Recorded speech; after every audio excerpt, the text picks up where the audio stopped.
What's up, everybody? Thanks for tuning in to the Crash Bang Boom podcast, and I hope your week is going good thus far. I'm doing a little twofer this week, or a little double dipping, or an El Doblito, if you prefer, by way of today's episode with guest Ray Marte of Moontooth. Ray and the Moontooth crew have been at it for quite a few years and have put out some great records and are now embarking on a Halloween-themed tour with Callous, Daoboys, and Protest the Hero starting Wednesday, October 11th. Links to those dates and more can be found in the description of this episode. In any case, Ray and I get into the long road to recovery of Moontooth guitarist Nick Lee, working with producer Josh Wilbur on Phototroph, their most recent record, room mics, syphilitic armadillos, and a hell of a lot more. So I hope you all dig it. Today's episode is sponsored by OneUpLoops.com. Drummer and producer and more Carson Gann and his team spent an incredible amount of time record over 430,000 shaker, tambourine, and hi-hat loops at every possible tempo and multiple feels with incredible mics and outboard gear for you to pick and choose. It's organized for you to find exactly what you need with just a few clicks, and everything feels and sounds incredible. You can sign up for free to check it out and gain full access to all 430,000 loops starting at just $6 a month. No download limits, whatever you want, whenever you want. New loops, one-shots, and drum breaks are being added weekly. Definitely a key ingredient to the arsenal of any drummer and or producer out there. So check it out, and that's OneUpLoops.com. Crash Bang Boom podcast can be found on all streaming platforms. Feel free to give me a like, a subscription, and or a positive review over the last 260 plus episodes. Check it out. So now here we go. Without further ado, Ray Marte, Moontooth, a.k.a. Ray Quickie Marte. That's my name for him anyway. Props to getting back in the saddle and dishing out some rock and roll, boys. Crash Bang Boom. Crowds go mad with joy. Yes! Ray Marte of Moontooth, the one and only. You know, Ray, I feel like when I originally saw your name spelled, I thought it was just Mart. Yeah. And I was thinking that your name, if you were a UFC fighter or like an MMA fighter, your name could be Ray Quickie Mart. And that could be your whole thing, that like you could like knock cats out really fast. And Quickie's in the house. That's what my ex called me. So Hey-o! I figured there's a dick joke in there there's somewhere. a dick joke, and there's always a dick joke wherever you want it to be. I mean, it's inevitable everywhere. How are you doing, buddy? It's been a long time. The last time I interviewed you was at St. Vitus downstairs, where I did so many interviews. The only thing that I really remember from that was that you mentioned Manhattan diarrhea in reference to the traffic situation. Yeah. And I've thought about that. I think it should be like Manhattan constipation, because it doesn't flow. It's not blasting, you know. It's not. Yeah. So maybe let's revise that a little bit. That's a better shitism, I guess, for traffic. And it's more like the cause of diarrhea would be the traffic, I guess. Right. Thankfully, as someone who gets diarrhea fairly frequently, I don't recall a time where I was ever stuck in traffic and had diarrhea. You just got to push it through. Yeah. Or, start blowing lines of Imodium or something, and then you'll be looking red to go. I feel like you've been on a trip around the world with everything around Nick Lee, your guitarist, and then just everything else. Killer record, Phototroph, man. I definitely want to talk to you about that. I really loved it. I listened to it so much that my son Hendrix started singing along with it, and it was one of the first records that while I was driving, I would hear him starting to sing lines of it. So there's this bizarre correlation between that record and hearing my son sort of start to like think about melodies and starting to sing them. It's really bizarre, man. I mean, that's super flattering, just because like my how old's your son again? He's 5. 5. Yeah, my sister has a 2-year-old, my nephew Emmett. So it's like he's just getting to the point where like he'll hear a song and kind of start to move his head, right? But he's more focused on just destroying everything and climbing shit. But that's awesome that he's starting to pick up lyrics, and that's sick. Yeah, it's weird. And a lot of times he doesn't really know what the lyrics are, so he's just kind of approximating it, and there's these funny words come out of his mouth. But melodically his phrasing is a little off, and my inner drummer is like, come on, son, you got to tighten your phrasing up. This is you're behind, your head. You really got to fucking get on this thing already. It probably sounds like me when I'm singing in the car. I never remember lyrics. It's just, when you're wide up, or whatever the fuck. Right. Dude, you want to hear a mind-blowing one? The Hall & Oates song, Man Eater. There is a moment where Daryl Hall sings a line, and since I was born in '76, so I've been hearing that song since the '80s up until now. So 40 years I've been listening to that fucking song. And there's a part where I thought he was like scatting, and he goes, "Ooh, but it's wabba doo," and my wife goes, "That's not what he's saying." And I was like, "He's saying something?" She goes, "Ooh, but it's wild ooh." I was like, "Get the fuck out of here! I've heard this for 40 years. That's what the fucking guy is saying." Yeah, it's like I never look up lyrics. I mean, it's whenever I'm hanging out with John, he's just like, listen to these lyrics, like what this means to me. It's like there's such a fucking deeper meaning. I was like, I just like the drums, or like, it just usually nothing's really changed since I've been a fucking kid. It's just like I just like when the music is cool, man. Unless the lyrics are like outlandishly ridiculous, where they're super funny or just really bad, then I'll go, wait, what's happening here? Like, yeah. I could say that I too am a lyric guy, for sure. Especially, I delved heavily into like the Soundgarden lyrics and like Chris Cornell's lyrics and the way it ties into the songs and the movement of those songs and the arrangements and like the phrasing. And it's like, that is just one of those bands that I will forever be enamored by and kind of just mind blown by how fucking awesome they were, top to bottom, motherfucker.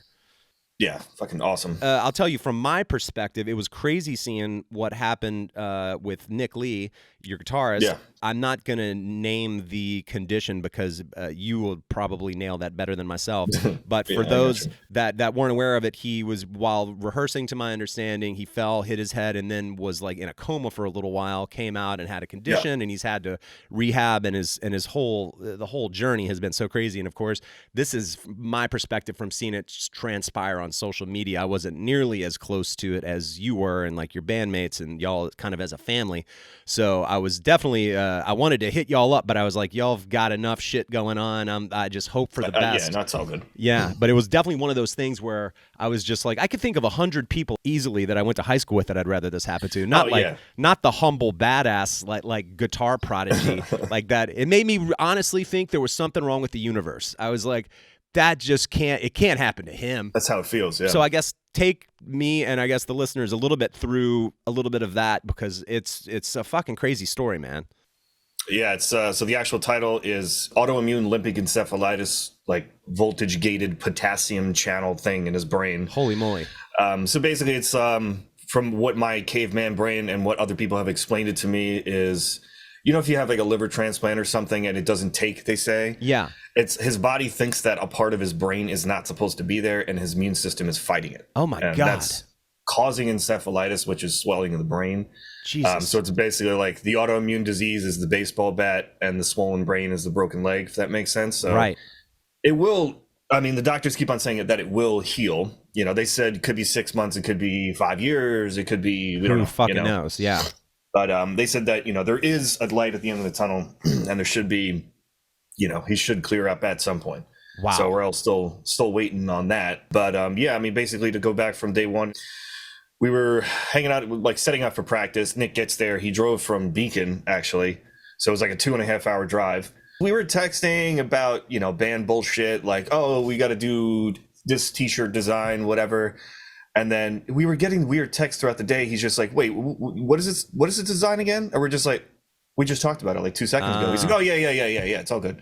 And it was just like one or two things like that where he's like, oh, man, he must be, really tired. And he's like, I'm just I feel sick. I think I have COVID again or something. But that was like days prior. But he tested like 5 times, didn't have COVID. Right. Because his wife had COVID at the time. So he thought he definitely got it. But so he shows up within 10, 15 minutes. I walk out of the room, come back, he's face planted into a drum set. Oh my God. Out cold. So I thought he just tripped and fell. And so basically I just pick him up. I was like, Nick, are you okay? What's going on? And he just looks at me, doesn't say a word. And then he looks like he's on 17 grams of mushrooms or something. Or he's in a different world. It's like he's looking at you, but he's not registering what's happening. Right. So what I found out later is that was his first seizure, but I thought he just smacked his head real good. I was like, all right, let's, I'm going to pick you up. I was like, Nick, do you know where you are? Do you know what your name is? Do you know who I am? And no response. He just kind of like was looking around frantically, freaking out. So right at that moment, as soon as he couldn't answer any of the basic questions, that I was like screaming for Anthony, my business partner at the studio. I was just screaming for him to call 911. I was like, somebody get in here, call 911. Picked him up. The paramedics got there in like 10 minutes or less. Wow. And then as soon as they got there, he had a massive grand mal seizure. What the grand mal seizure, as they call it, is like the movie one where somebody's stiffed up and foaming at the mouth and bleeding at the mouth. Oh, and Jesus Christ. so I'm holding him like this, and I'm like, I can't even talk at that point because I was just, I hate to be dark, but at that moment we're all like, I was like, he's dead. He's gonna die in my arms right now. Yeah, for real. Because I'm very familiar with seizures because my brother-in-law has epilepsy, and I've seen him seize like, I don't even know how many, hundreds of times at this point over the past 13 years that I've known him, but I haven't seen anything like that. Whoa. And it's, especially when it's out of the blue, when it's, you're one of your best friends, your best friend that it's happening to. But after that, got to the hospital, and he was pretty much out of commission for the rest of that day. They had no idea what was going on. Obviously at that point, they go in a recording studio, they see fucking long hair, they see tattoos. So of course the EMTs are like, all right, what is he on? What did he fucking OD on? What do you have on you? And we're just like, nothing. Like, he doesn't do anything. And he was drug tested, didn't show up for any drugs. Right. And so after that, basically we're just waiting to find out what the fuck is going on. And, he wasn't awake for the rest of the night. And I get I'm on the phone at this point every 3 seconds for, since that happened until I was able to go to sleep. I was just calling because people were calling me, blowing up, like, what the fuck's going on? And I was like, I have no idea. Yeah. I get a call. I'm like, hi, hello. And it's just like a gravelly voice, like, hey, it's Nick. I was just like, Nick who? I'm sorry, who's calling? God. And he was like, Nick, like, it's Nick. I was like, oh shit, wait. Because it was like the hospital phone number, because they took a cell phone. And I was just like, what the fuck is going on? He was like, that's I'm calling you to ask that, bud. He's like, I don't know why I'm here. I don't know what happened. I don't really know what day it is. All I know is that I remembered your number because we've been friends since we're 13 years old. Right. And so he was just like, what the fuck happened? I gave him the rundown. I said, he smacked your head. Then you had a seizure. He was like, what the fuck? And so that's when, we realized, like, all right, this is, a little bit more serious than I thought. Right. Even though I already knew it was serious, but then things started to get a little better. Went to go visit him in the hospital. That's when we realized that his memory was shot. Like, he basically wiped out 6 months of memory in a day. Holy shit. And basically after that, we were just like, all right, what, so we're hounding the doctors, like, what is this? Like, what the fuck is going on? And they said, we have no idea. It could be, they thought it was viral meningitis, like what you can get from getting bit by a mosquito. Fuck. So I had to go back to the studio and like clean up, because there was like blood on the floor and shit.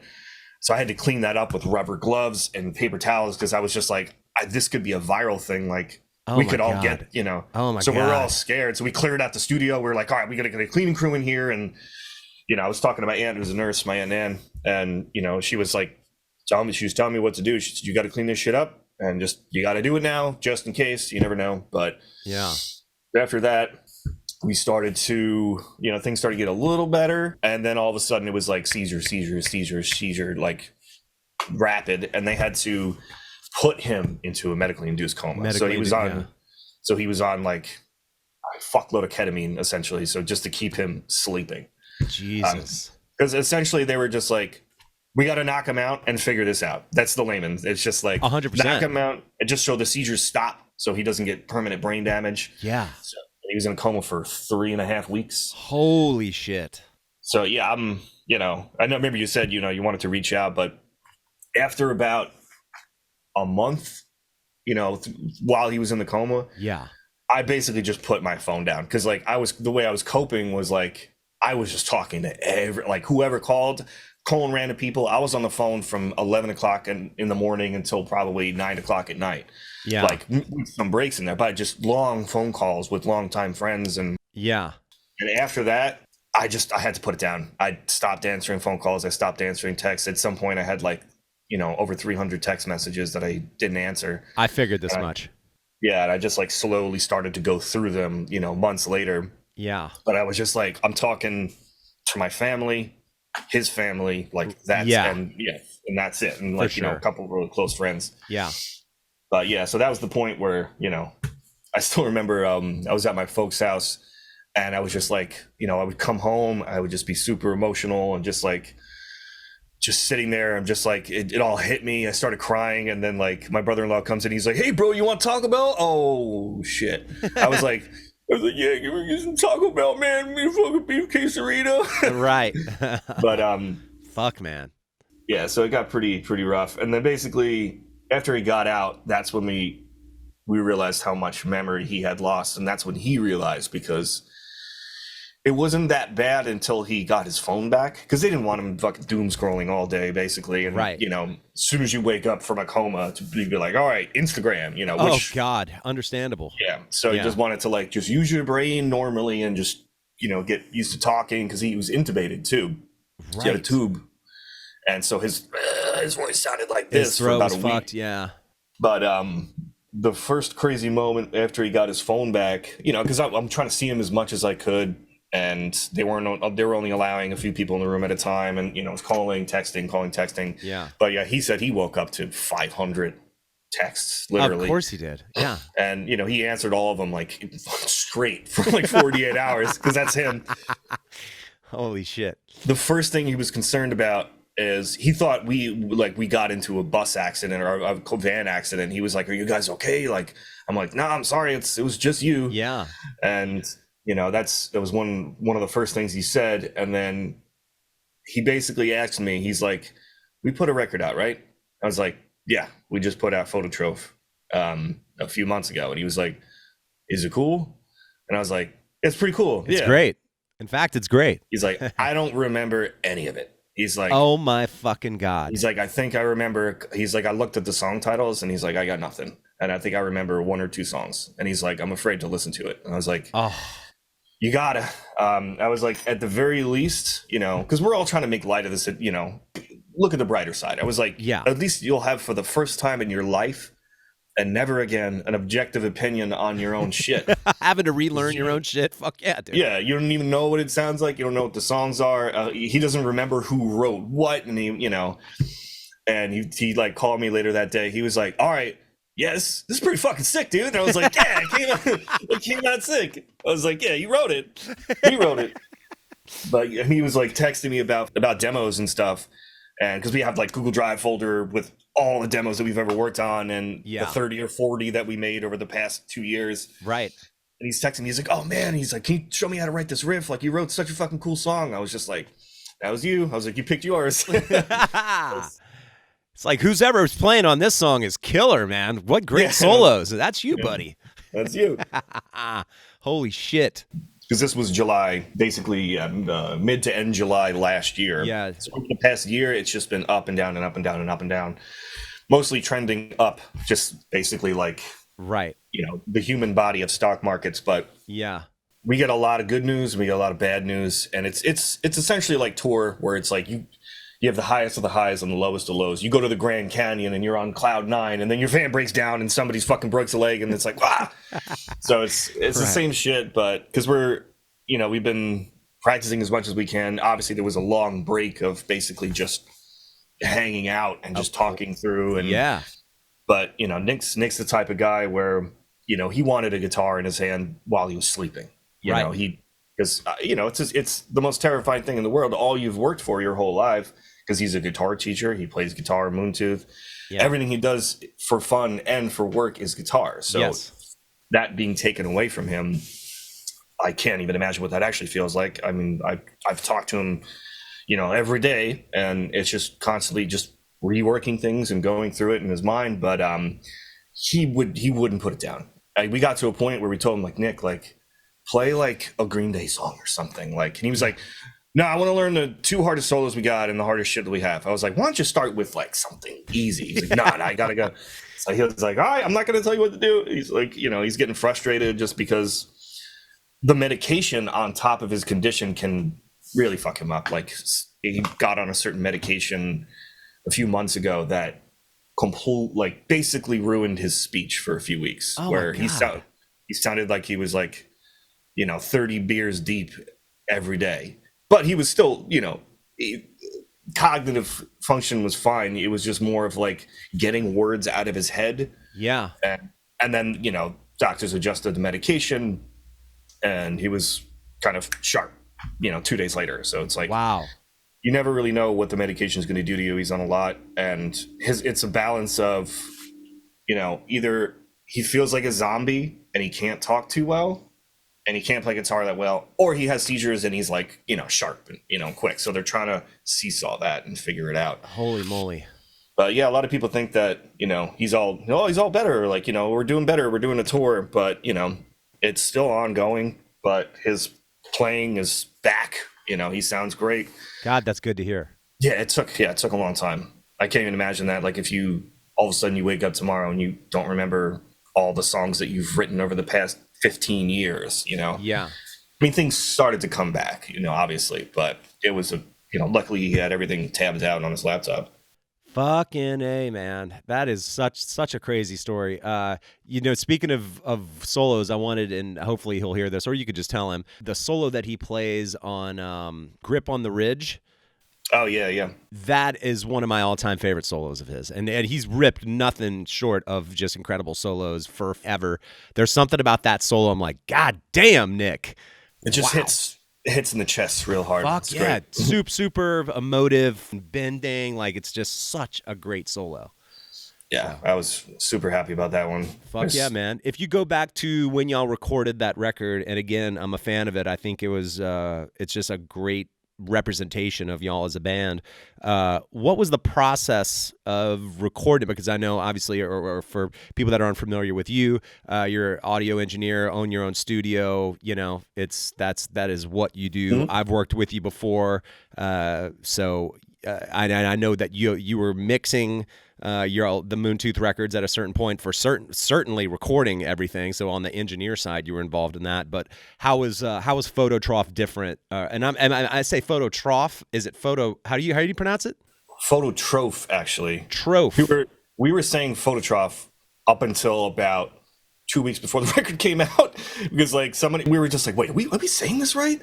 And then John looked it up. He's like, fuck, it's Phototroph. Troph? Nah, fuck it. I'm going with the old way. Or you could just do what people, I like that fucking record Photograph that you put out. It sounds great. I told John for the next record, I was like, the next record's just going to be called bicycle or something that's not a complicated word, but yeah, y'all got confusing on that one. Yeah, definitely. But tell me about the recording of it and everything, because it sounds great. Thanks. I don't know why I said it like that. Thanks. You should be proud of it, bud. Yeah, so the whole process, we got involved with Josh Wilbur, producer that does Lamb of God, Mixed Megadeth, Gojira, Garbomb. When we were working with Mark Morton on the last record, Crux, one before this one, Mark's obviously good friends with Josh, and then John did a guest spot on Mark Morton's acoustic EP. Okay. We happened to be in California at the time. And then we get a call. He's like, hey, you want to come to Josh's studio tomorrow and track this? So we met Josh while we were doing that. And he was like, I really want to work with you guys. I would love to do something. And of course, I was very familiar with his work at that point. So we were like, all right, yeah, let's see what budget would allow and see what we could do. I had the thought of, I know what it's going to sound like if I do it again and I, produce and mix and all that stuff. Right. And it's kind of the old definition of insanity, keep on doing the same thing, correct, expecting different results. But so I was like, screw it. I'm a big fan of his work. Let's go for it. Let's see. And for the pre-pro process was great, because that's one thing that, that I can give to somebody else or any producer can. Absolutely. Your heart is not in these songs when you're listening to somebody else's music. You hear it for the first time and you go, hey, why do you have 5 intros and there's no vocals in the first verse? Right. Stuff like that, where, he was able to point out things that we were like, oh yeah, that is kind of weird. I don't know why we did that. So from a production and arrangement standpoint, that was helpful. Wasn't we didn't rip things apart, too much, but then, I tracked everything with the exception of the majority of vocals. John flew out to LA and did vocals with him for a week. That's cool. And then he mixed this record. Gotcha. Which was very nerve-wracking for me. I mean, of course I trusted him. We wouldn't have hired him if I didn't trust him, but totally. I definitely learned a lot about myself and how to just let go, because I went into this process knowing that whatever he wants to do, that's what we're going to do. Yeah. Just because there's no reason to hire somebody like that and not listen to their advice. I'm not going to fight him and be like, oh, I really need this, snare drum to sound this exact way. I'm like, well, if you think it sounds cool, then if I have a couple of notes, I'll send it, maybe change the kick sound a little bit or whatever the, first few notes were. But yeah, I wasn't trying to drill into him too much because otherwise, I might as well have just mixed it. I was like, just make it sound the way you think. And, obviously we got, I got the tones for the record and stuff, the guitar tones and whatnot. So it's just a matter of putting it together. But so that process was cool. It was interesting. And, he was great to work with, good friend. And after that, it was just kind of mixing, for a month or so, and then just kind of doing mix changes and then put it out. But yeah, the actual recording process was a lot of fun.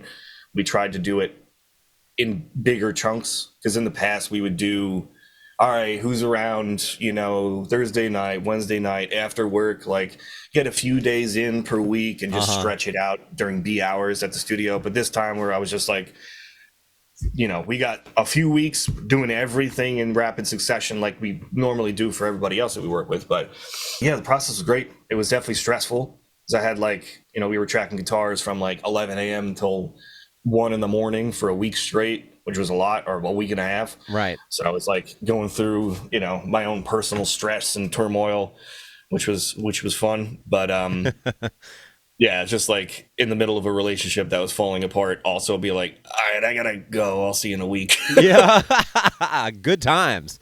Yeah. Great timing for that. But, but aside from that, yeah, the process was great. And, I'm definitely super happy with the way it came out. I think, for the next one, probably just going to keep it in-house, so to speak. But we'll see what happens unless something comes across our plate and it feels like a better opportunity. Yeah. It's cool that you kind of had a legitimate producer experience in that you didn't just have an engineer / mixer working on a record, but someone that would actually offer up advice as to little arrangements and stuff. Obviously, you've got the nuts and the bolts and all the pieces of the puzzle, but some of those insights from an objective person is priceless, especially someone that has that depth of experience. So I could see the conflict. And I mean, I do my own engineering recording here in house, but definitely not it's not my profession as it is yours. So props to you, I guess, for being relinquishing that cap and being all right, we're gonna go with this. That's that's El Capitan is making the calls. Yeah. We'll fucking fight our little battles, but fucking we're going for it. That's cool, man. There's a couple battles here and there, but that's just part of making a record, Totally. He was on this upbeat thing for a while where he was calling it pushed ones. A song that's 1, 2, 3, 4, boom, boom, ba, boom, boom, ba. He was just we had one song that we were fighting over this push one thing, and we were just why? I don't know why. Why is that so important? He was just I hate it. And I was just all right, fine. It was just a difference of just pushing a downbeat, but it was just kind of I was confused by that. But he was just yeah, they're. It just, I don't know why. It just rubs me the wrong way. I was all right, enough said.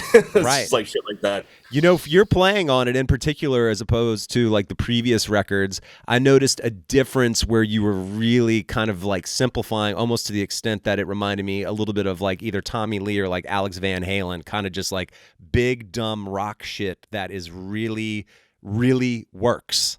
That's my favorite thing because when I was tracking drums, I had my partner Anthony tracking me, and I had this weird double brain thing, where I have the drummer in me that just wants to play wants to fucking shred, bro. The shred and be look how cool I am. And then I get off the drum set, sit back in the producer's chair, and I'm going through my takes. And in my head, I'm somebody tell this drummer to shut the fuck up and just play the song.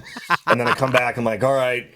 It's right. I had this thing where it's just all right, that's for Instagram. You're ruining the song by fucking getting too flashy. I mean, I'm still probably overplaying at times, but I think you got a great balance on that record. There's still moments where I'm that's Ray shredding, and then the bulk of it I would say is super musical, in the pocket, very meat and potatoes, and it sits right. It's good, man.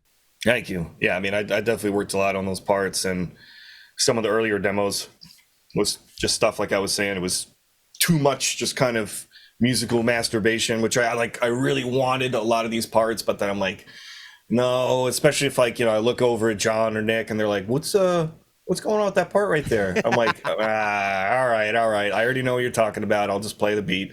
Right.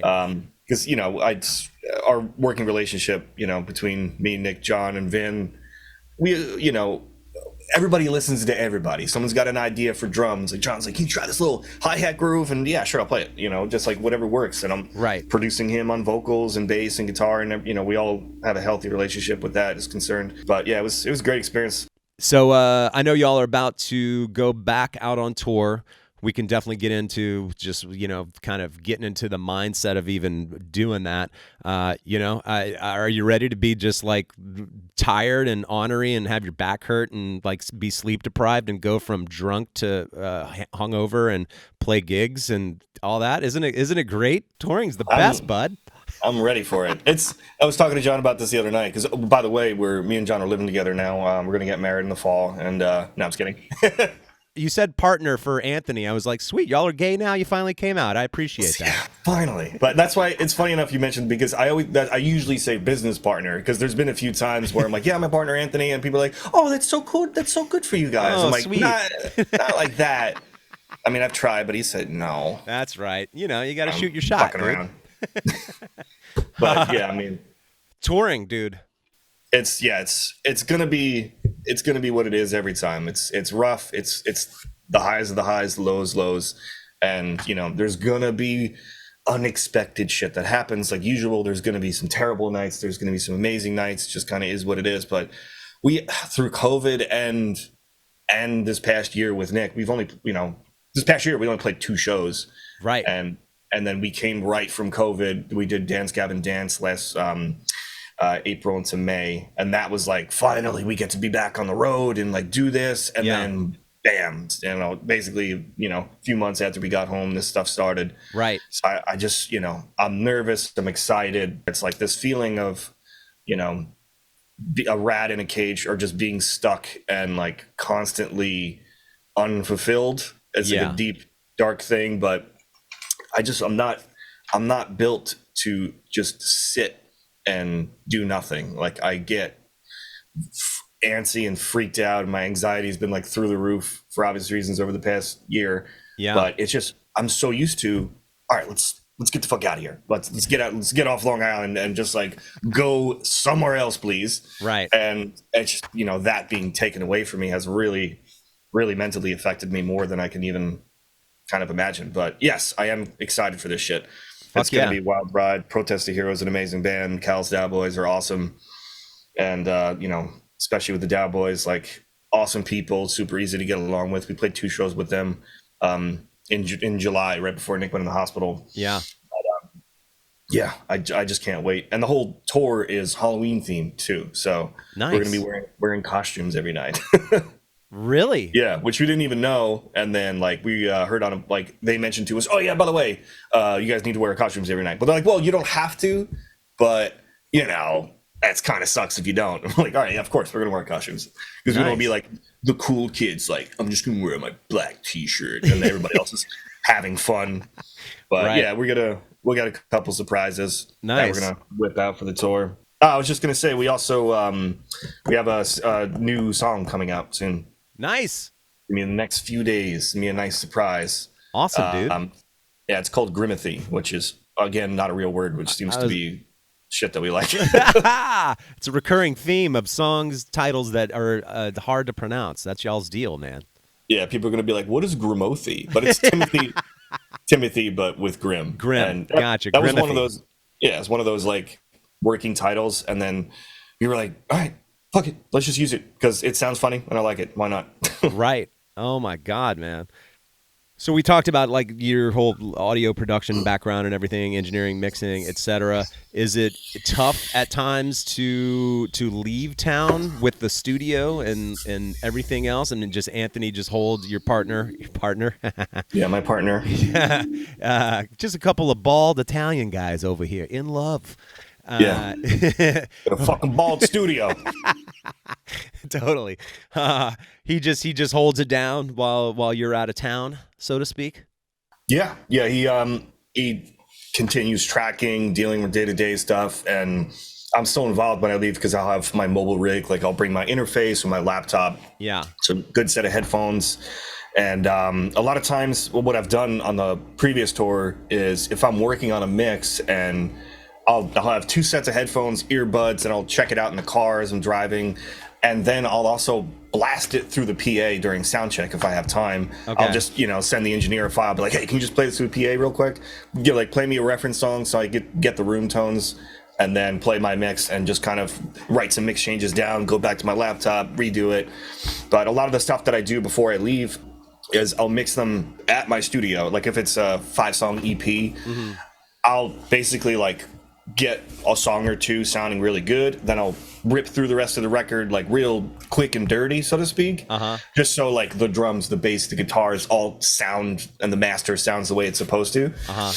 And then after that it's just small tweaks guitar delay and some vocal effects, shit like that. Right. But it is stressful for sure, just because a lot of my clients are understanding. Some people, they have a deadline, it's got to be met, so they're like, I don't care if you're in fucking Africa, got to get this shit done. Which is totally understandable, of course. But we, I've been preparing for this for months. The only times that it's really hard is if we get a last minute offer or something where it's like, oh yeah, we got this offer, you guys are leaving in 2 weeks, it's going to be a 3-week tour. Then it's like, oh shit, I got to move stuff around and prepare. And but it's easy if I have months of advance preparation. I started, I don't know if you can sort of see it behind me for the listeners. I've got the two drums set up. I've got this giant man cave, drum lab thing going on here.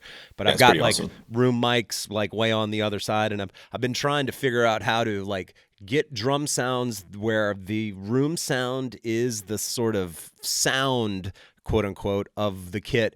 And you get the close miking for the definition, but the vibe is coming from the room.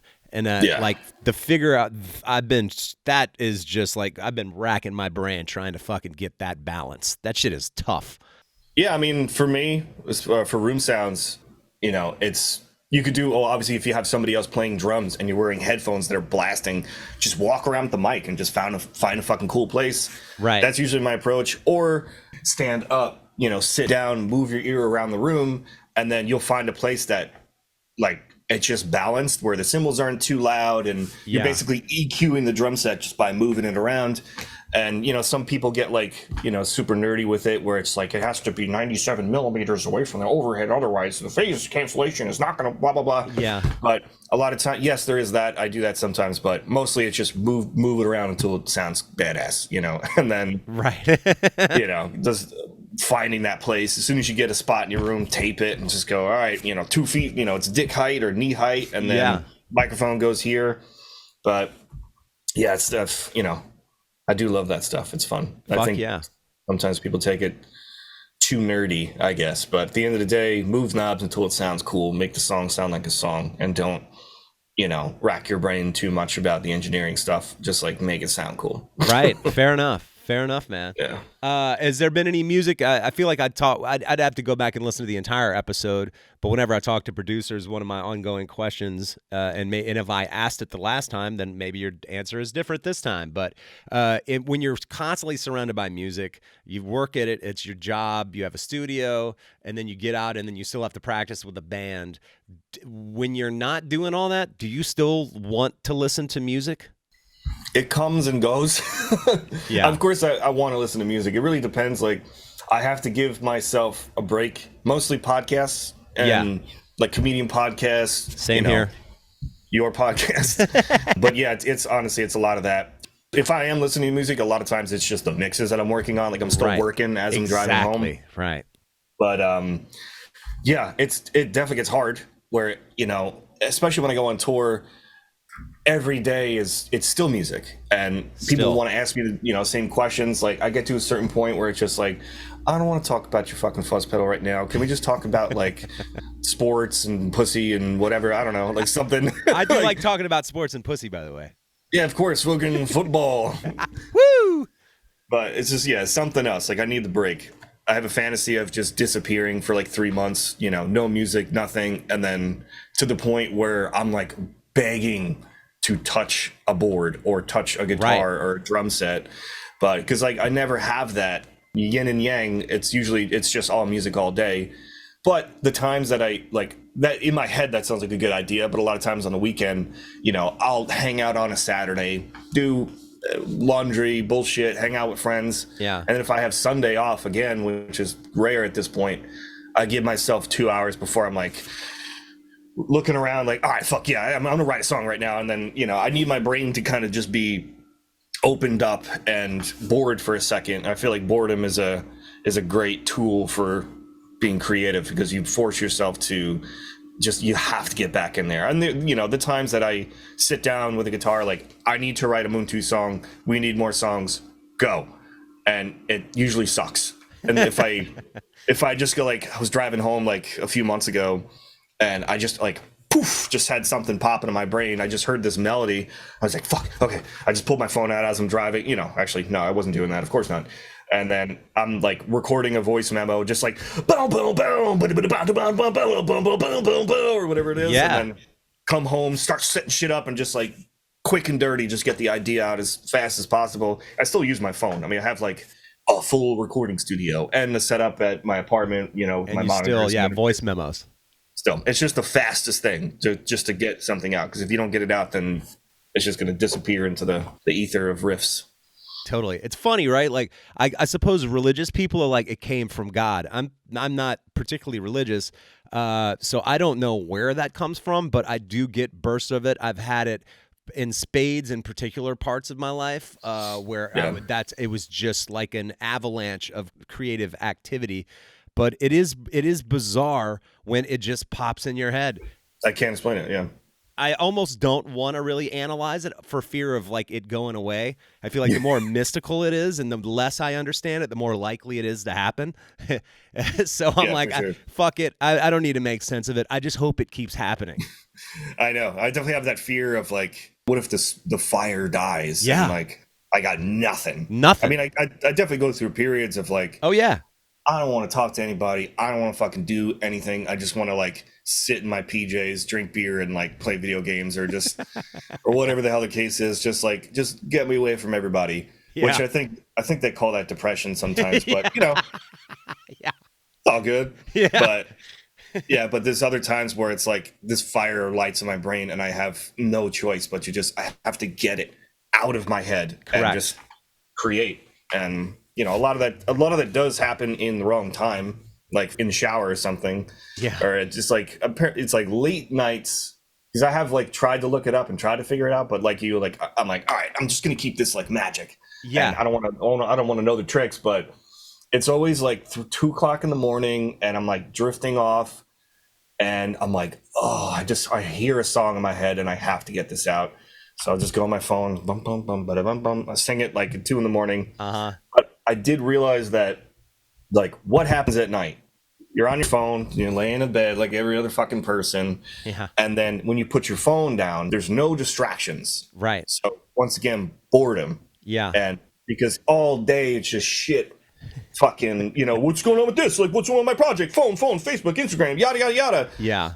As soon as that switch gets flipped off, it gives your brain like a second to actually start collecting thoughts and having ideas. Yeah. That's why in the shower, like, you don't have your phone at this point. It's like, I mean, most people at some point have been like, oh, I'm in the shower. Like, who texted me? And then all of a sudden you're on your phone in the fucking shower. Right.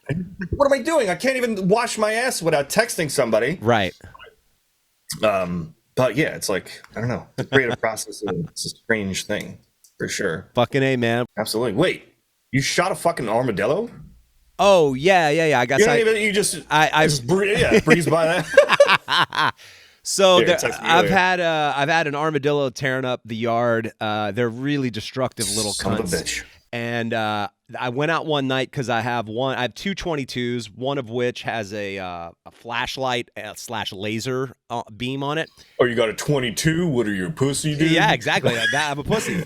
I'm just fucking around, dude. I have a shotgun that I could shoot the fucker with. Yeah, but I talked to my dad, and he's always been at war with literally his neighbors, the animals. He's at war with everyone all the time. He's a combative fuck. So he's shooting the neighbors? He's literally like a crazy vigilante person. Oh, shit. All right. I said, Dad, I'm thinking about just getting the shotgun to make sure I hit him. And he said, I shot an armadillo with a shotgun, and all that was left was the spine and an ear. And I thought, okay, well, they carry syphilis. It's one of those. If it's not syphilis, it's Gonorrhea? I think that's where gonorrhea comes from. Somebody fucked an armadillo, and then now everyone gets gonorrhea. That's what I always say. Never fuck an armadillo. That's why you don't fuck an armadillo. So then recently I saw a hole that he dug by our house, and this has been going on for probably 3 weeks. He's been tearing up the yard everywhere. And when I go out, I'll go out to the bar, have some drinks, come back home, and I have the gun and like a head-mounted light and ear muffs. And just in case I saw the fucker, and last night I saw him, so I pulled into the yard. We're on 12 acres, so I can just like drive all over the fucking place. That's awesome. So I pull up. He's in the headlights. I was like, I'm not even gonna grab the head mount. And my dad told me when you shoot them, they jump up in the air and they'll haul ass back to where their hole is. So I didn't think about it. I just bow, bow, bow, bow, and sure enough, popped up in the air, ran at me. I go, holy shit! I jump in the air, so he fucking runs under me, and then I caught him where he was going to his hole and shot him a couple more times. And then this morning I looked out, and he was right in his hole, and I had to pull him out of his hole by his tail, and it was fucked up. But he did die? Oh yeah, 100%. Oh yeah, I would have never touched it if he was fucking. No way in hell. No. I thought he was still alive, and you're like, oh no, here. Fuck no, dude. I pushed his tail. I was like, he has to be dead. And he didn't move. So then I was like pulling this son of a bitch out of his hole by his tail, fucking dinosaur with syphilis and gonorrhea.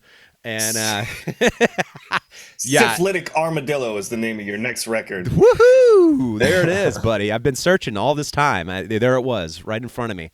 But yeah, so that was my my armadillo story. Thanks for reminding me about that. I'm just like, speaking of creative ideas, I see the whole thing in my head. I see you with a fucking headlamp, a gun, and like this armadillo like running away in a cartoon fashion. Syphilitic Armadillo, the new single.